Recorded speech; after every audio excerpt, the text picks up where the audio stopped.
ಸಪ್ತಾಶ್ವ ಟಿವಿಗೆ ಸ್ವಾಗತ. ನಾನು ಶಮಿ ಶೆಟ್ಟಿ. ರೆಸ್ಟ್ ಇಲ್ಲದೆ ದುಡಿಯುವ ಉದ್ಯೋಗಿಗಳಿಗೆ ಒಂದೇ ಒಂದು ದಿನ ಕೊಟ್ರೆ ಸಾಕು ಎನ್ನುವಂತಾಗಿರುತ್ತೆ.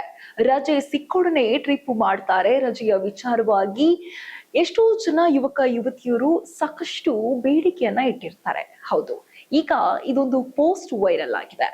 ರಜೆ ಎಂದು ಟ್ರಿಪ್ಗೆ ಹೊರಟ ಯುವತಿಯು ವಿಮಾನ ಹತ್ತುವಷ್ಟರಲ್ಲಿ ಬಾಸ್ ರಜೆ ಕ್ಯಾನ್ಸಲ್ ಎಂಬ ಸಂದೇಶ ಕಳುಹಿಸಿ ಶಾಕ್ ನೀಡಿದ್ದಾರೆ. ಈ ಕುರಿತಾದ ಸ್ಟೋರಿ ಇಲ್ಲಿದೆ.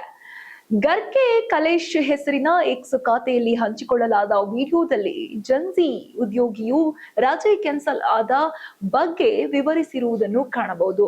ರಜೆ ಎಂದು ವಿಯೆಟ್ನಾಂಗೆ ಹೊರಟ ಸಿಮ್ರಾನ್ ಅಳ ಬಾಸ್ ನಿರ್ಣಾಯಕ ಕೆಲಸಕ್ಕಾಗಿ ರಜೆಯನ್ನು ಇದ್ದಕ್ಕಿದ್ದಂತೆ ರದ್ದುಗೊಳಿಸಿರುವುದು. ಹೀಗಾಗಿ ಈ ಉದ್ಯೋಗಿ ತಾನು ಕಂಪನಿಗಾಗಿ ಅಲ್ಲ, ಮುಕ್ತವಾಗಿ ಬದುಕಲು ಕೆಲಸ ಮಾಡುತ್ತೇನೆ, ಯೋಜನೆಯನ್ನು ರದ್ದುಗೊಳಿಸುತ್ತೇನೆ, ಆದರೆ ನನ್ನ ಲ್ಯಾಪ್ಟಾಪ್ 10 ದಿನಗಳವರೆಗೂ ಆಫ್ ಆಗಿರುತ್ತದೆ ಎಂದು ಹೇಳಿರುವುದನ್ನು ಶೀರ್ಷಿಕೆಯಲ್ಲಿ ಉಲ್ಲೇಖಿಸಿ ವಿಡಿಯೋವನ್ನ ತನ್ನ ಸೋಷಿಯಲ್ ಮೀಡಿಯಾದಲ್ಲಿ ಪೋಸ್ಟ್ ಮಾಡಿದ್ದಾರೆ.